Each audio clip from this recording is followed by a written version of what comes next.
In this video, I'm going to show you how to hack your Super Nintendo or your Nintendo Classic console in 2022.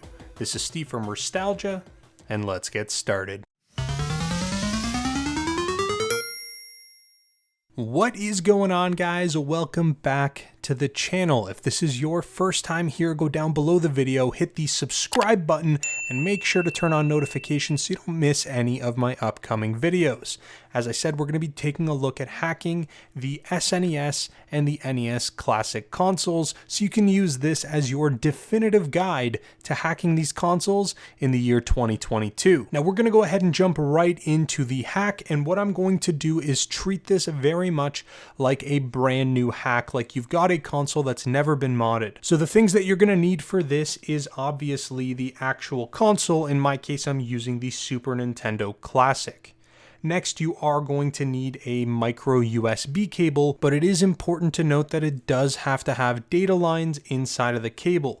If you are using the cable that came with the console, you should be okay, but just keep in mind not all micro USB cables have those data lines. Next is an optional item. It is a USB drive. You don't need to use a USB drive. You can actually write and hack the device right to the internal memory. That being said, my personal preference has always been to use an external USB drive just because it gives me the flexibility of if I make a mistake, all I got to do is wipe that USB and go ahead and start over again.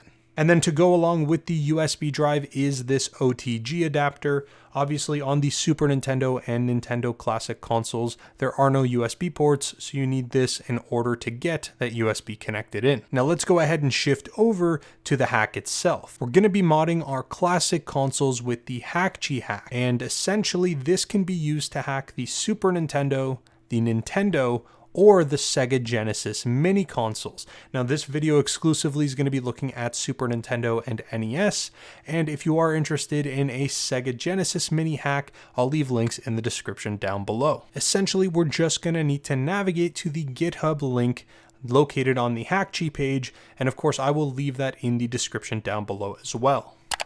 Right away, it's going to take us to the release pages, and as you can see, the latest version as of today's date, which is March 31st, 2020, is Hakchi2 CE version 3.9.3. And directly on the page, you're going to see all the assets that are available. There is an installer.exe, a portable.zip, and then they have source code files.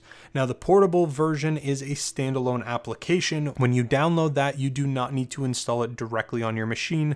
It will just open up as a standalone application. This is okay, but in my personal preference, I always prefer to grab the installer, install the software right on the computer, and then use it that way. So that's what we're going to do in this video. And our installation options go ahead and pop up. So as you can see, you've got the Hakchi2 CE 3.9.3 file. You've also got the option to install the portable version, and then you can create a desktop shortcut. So I'm going to go ahead and create a desktop shortcut, the start menu shortcuts, and the main Hakchi mod itself. We're going to hit next. It's going to ask where we want to save it. The default destination is totally fine. However, if you have a specific path you want to install it to, you just hit the browse button and navigate to that. We're going to hit install, and it's going to go ahead and do its thing. Great, so as you can see, it does say completed. We can go ahead and hit close, and that's pretty much it. The Hakchi2 CE mod has now been fully installed on your computer. We no longer need this installer file, so we can get rid of it, and we can go ahead and click on the Hakchi2 CE file now.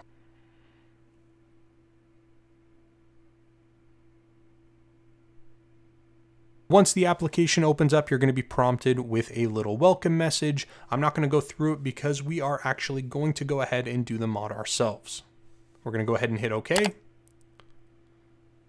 You're going to get an important message. This is just reminding you that the USB cable that you're using needs to have data lines. If you are modding the Sega Genesis Mini as an example, the USB cables included do not have those data lines, so you can't use that. You'll need something different. And other than that, just a little bit of extra information. If you do need any support along the process, you should be joining the Rocking the Classics Discord server, which will have links in the description as well. So we're going to go ahead and hit OK. Next, what we need to do is install the custom kernel onto our Super Nintendo or our Nintendo Classic. In order to do that, we need to connect the device directly to our computer and enter something called FEL mode. On screen, it will give you some prompts, but we're going to do that together. First thing that we need to do is click on the kernel button and install/repair. Now it's going to ask if we want to flash the custom kernel. The answer to that is yes.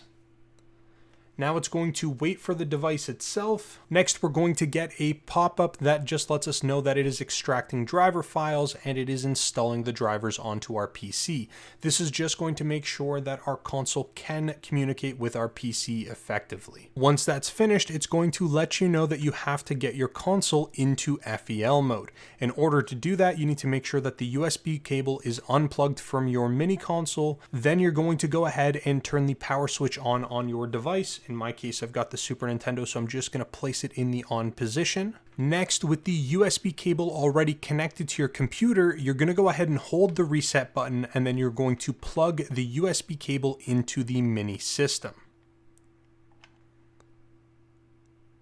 You're going to continue to hold that reset button until you see the on-screen prompts that the kernel is currently updating.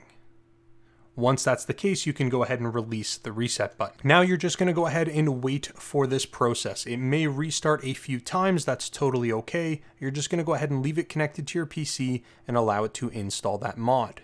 Excellent. So there we go. Once we are done installing the mod itself, you're going to get a prompt on screen that you can now upload games directly to your mini console. I do want to mention, if for any reason you get an error while the console is trying to reboot, or it times out and saying your device is taking too long, go ahead and hit the OK button, and then you can actually just try to reinstall the kernel and give it another shot. I have seen that other people have had to try it 2 or 3 times before it's successful. Just know that if it does time out, no big deal. Just try the installation process one more time. Now we're going to go ahead and hit OK. Next, we are going to see that because it has actually communicated with the console now, you will see that the light in the bottom left-hand corner of the application is now green, and it does indicate that it is online for SSH. Essentially, that just means that the console and the computer are going to be able to communicate with one another back and forth. You'll also notice that the games list will be dedicated to the console that you have.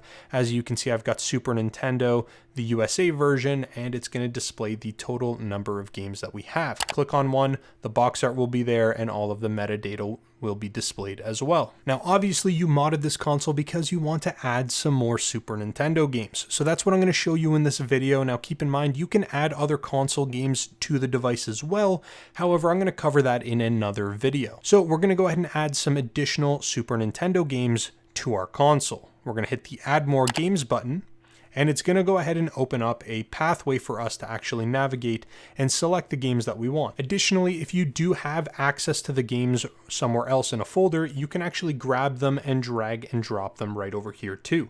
So this is going to be much easier if you are adding multiple games. In this case, I'm going to go ahead and select Adventures of Batman and Robin, and I'm also going to go ahead and grab Aladdin. I'm going to click and I'm going to drag them right into the application, and it's going to go ahead and import those into the games list. Now you'll see that it's got 2 new apps. That's the Adventures of Batman and Robin and Aladdin. Now it's actually done a really good job at scraping the artwork automatically, so that way it will display correctly. However, if it doesn't display the artwork correctly, you can go ahead and browse, or you can search Google for that game's artwork in order to update it. Additionally, all of the metadata, all of the information is going to be there. Now, for the purposes of this video, I'm just going to go ahead and push those 2 games over. However, if you are doing this yourself, you're probably going to want to load up every single game all at once before you push this either to a USB or to your console. Now, as I mentioned, in my case, I like to push things to a USB drive, which is totally fine. So you need to make sure that your USB drive is plugged into your computer. Once it is, that's totally fine. We can go ahead and minimize it, and we can hit export to USB. If you are going to bypass the USB and you just want to install these games directly on the internal memory of your console, you'll need to hit synchronize selected games with mini. Keep in mind, the internal storage of the Super Nintendo is rather limited, so you can't load it up with the entire library. You're going to need to handpick, and from what I recall, I think you can get about 100 to 200 different games on here, but I could be wrong about the total number. Now, before we export our games to USB or to the console itself, it's actually a good idea to be able to adjust the structure that is going to be located on the device. Keeping in mind that you're not going to be able to load up several hundred games on the main UI, you're going to need some form of folder structure when you start getting into larger quantities of games. So you're going to hit the structure button, then you're going to select the custom use folder manager button. Then in order to go into that again, you hit structure and then you click on this one more time. Now you're going to be given a folders manager, which allows you to create folders or to split things up by either first letter, console, genre, etc.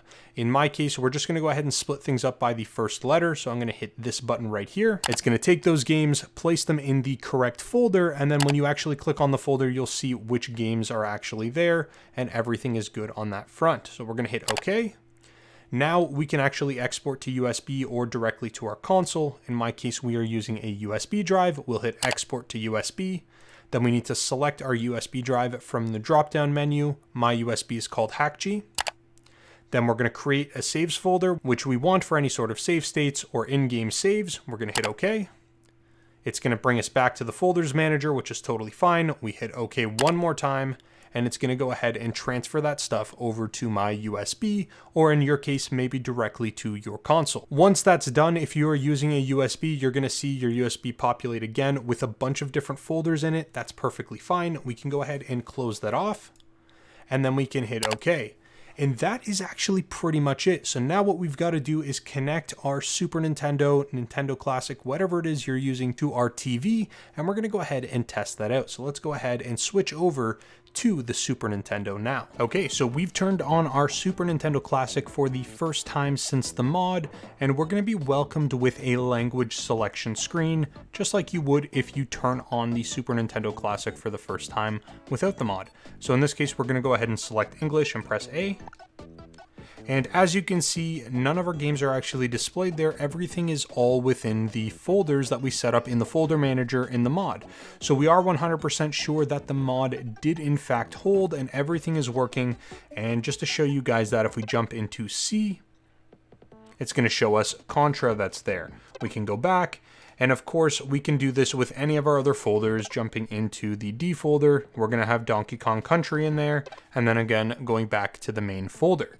Now, obviously, we're going to want to take a look at the new games that we installed. Those are both going to be in the A section, so we're going to jump into that folder. And here you're going to see The Adventures of Batman and Robin, as well as Aladdin. And of course, these two games are not games that would have come stock on the Super Nintendo Classic. Just to confirm that they're working, we're going to go ahead and jump into Aladdin and test that out. As you can see, Aladdin is 100% working, and we're just going to jump over to the main screen here. Beautiful. So now we can actually go ahead right on the console, as you would with any of the stock games, hit the reset button. That's going to take us back to our main menu. It has suspended the game, and if we want to go ahead and create a save state, we can press the down button and we can choose where we want to save it. We can choose slot 1, 2, 3, or 4. We press the Y button to save it, and now we have actually saved a save state as well for those games. We can do this with all of the games that we added to the machine. It will not matter, and there are no limits in terms of that. But that is pretty much it in terms of modding the Super Nintendo or the Nintendo Classic. As I mentioned, you can add additional consoles to your device, but I will cover that in a later video. Let me know down in the comment section below if you guys have any issues, or if there's a specific request for certain types of mods that you want to see on any of these devices. But that is pretty much all I've got for you guys. Thank you so very much for watching, and I will talk to you guys again real soon.